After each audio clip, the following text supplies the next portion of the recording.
Yohana 14:23 quickly. John 14. Yesu aramwishura ati nihagira uwunkunda azokwitondera ijambo ryanje kandi data azomukunda maze tuzoza kuri we tubane nawe. And my Father will love him and they will come to him and they're gonna make our home with him. If you keep my word, the Father will love you. And I and my Father, we shall come to you. Says to go and read the word of God. And for a Christian who doesn't read the word, witondera ivyo rivuga. Data na Yesu bazokwimukira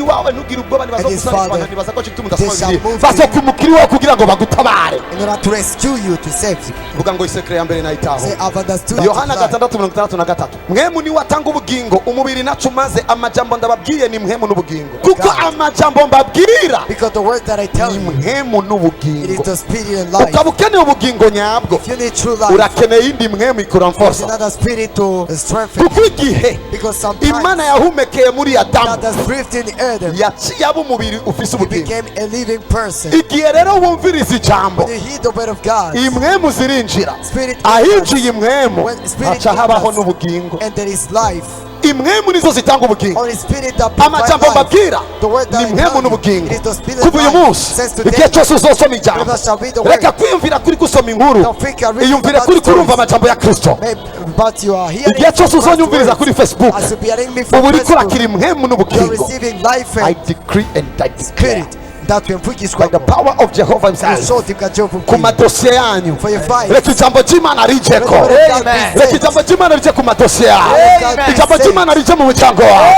Igitabo cy'Abami n'ingoga, I have to finish. Elisa abibonye araboroga. Umviriza bino bintu. Listen to this. Ati yewe gadata we, yewe gadata we, wabereye Abisirayeli imikogote n'abagendera ku mafarasi. My father, the chariot of Israel and horsemen. We abona imikogote n'amafarasi. Something so Elijah like a person.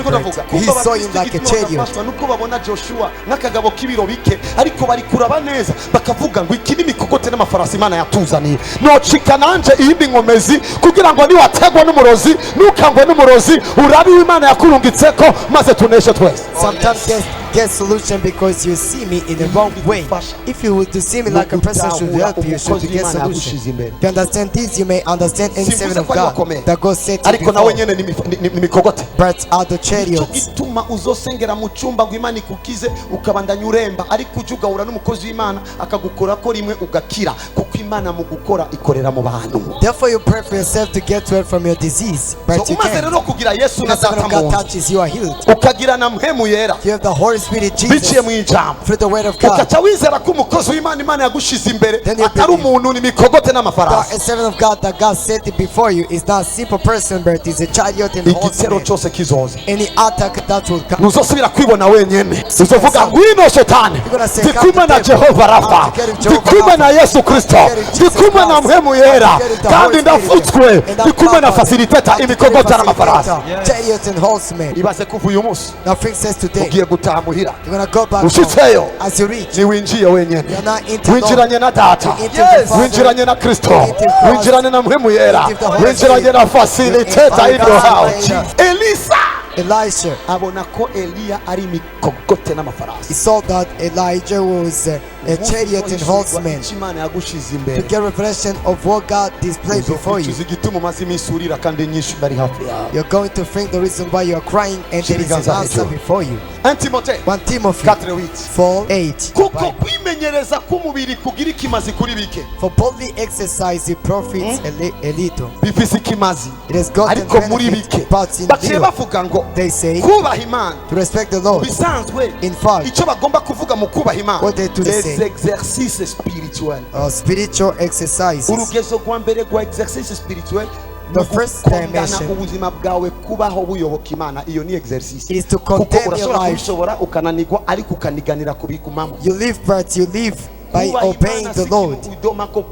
Kubaha Imana ni exercise ugerageza matemi diswa kugeza ugera muri perfection. To obey the Lord is something we exercise the day after another. Ni myimenyerezo. Reka mbaze. Let me ask. Hariho famille abakobwa bavukana 9 ntihagire n'umarongorwa bose baca ku madirisha. There's a family with 9 girls but no one can get married. Every person needs to escape. Hariho famille abantu bose bafise diplome. There's a family of a person has gotten diploma, icyo bagarukira ko ni photocopy conforme nta nakazi baronka, but with jobless. nivyo sivyo? Is that true? Hariyo famiye abantu batarenze There is a imyaka family 50 baba people that bapfuye, cannot go beyond the 50 years. They have to be there. nivyo sivyo? Is that true? Hariyo famiye abantu There is a bapanga family- kugezaho baba abarepresenta But b'abapangayi they syndicate, become a representatives of those who rent. nivyo sivyo? Is that true? Hariyo famiye There is a family. nibaza ko ariyo champion de divorce, abantu barongorwa bagenda, Now people they get married nivyo sivyo? many divorces. So nimba Now if hari ikintu kiri muri famiye there's yawe something which is in your family ukabona ko bisa na kanaka, that it is similar to surse this one, turaza kwibomora, we're gonna destroy the utumenya ngo source. You're gonna hariyo know imwemu inyuma there y'ibi. is a spirit behind Amen. Nawe that. itangiye gukanya, I don't know what to do. Since no kora. Listen this, listen this. Sabino. Yesu avuga ngo Jesus said, wa mhemu w'ikiragi. give us spirit of them. Abantu babona umuntu w'ikiragi, People they saw in Yesu that abona person. imhemu y'ikiragi, Jesus saw ayisokoroye of that wa muntu aravuga. Hariyo abantu barota nabi buri munsi, a person dream bad every iyo ni day. imhemu mbi. There is an evil spirit. Hariyo abantu barara ku makaburi, There are those who like to do hariyo barara mu graveyard. matwalete, Those who like to do hariyo barara mu mazi. Those who sleep in Apana water. inyuma y'uyu munsi That after tugomba today, dusambura we imhemu are yari going to inyuma y'ibyo destroy mu the izina rya spirit Yesu. of after that. So shira ibiganza hejuru rero, Raise up your hands now. vuga ngo imhemu yanjye irakomeye, My spirit is strong enough. ngomba natura igituma I'm ikomeye. about to confess the reason why it's strong Datuye enough. ko I confess that Imana yarungise Yesu Kristo God ku has isi sent Jesus Christ on the kugira earth ngo ancungure. in order to redeem Vuga me. cyane Yesu Kristo, Speak more in the name of uri Jesus. Imana y'ukuri. You are true God. Yesu Kristo, Jesus uri Christ. Imana y'ukuri. You are true God. Yesu Kristo, Jesus uri Christ. umukiza, uri You're the umucunguzi. Savior, you're the Redeemer. Vuga ngo mpejeje kumviriza I ijambo, come to hear from the Word, amajambo y'Imana not the Word of God. ni mwemu The n'ubugingo. Spirit and life. Ndizeye umuvugishwa I n'Imana, believe in the prophet of uko ijambo God. ry'Imana rivuga. Because the Word of God says, Mwizere Imana believe in God. mubone You're gushikama, gonna be strengthened. mwizere umuvugishwa Believe in n'Imana the prophet of God. mubone intsinzi. You're gonna have victory. Vuga ngo uyu munsi rero Today, ngomba kugira intsinzi I'm about to have a ku badayimoni bose, over all ku badayimoni demons, bose, over all demons. abadayimoni bo mu muryango. Demons of Dekura, familiar dekura, demons, dekura, release me, dekura. release me, release me. Senga, senga.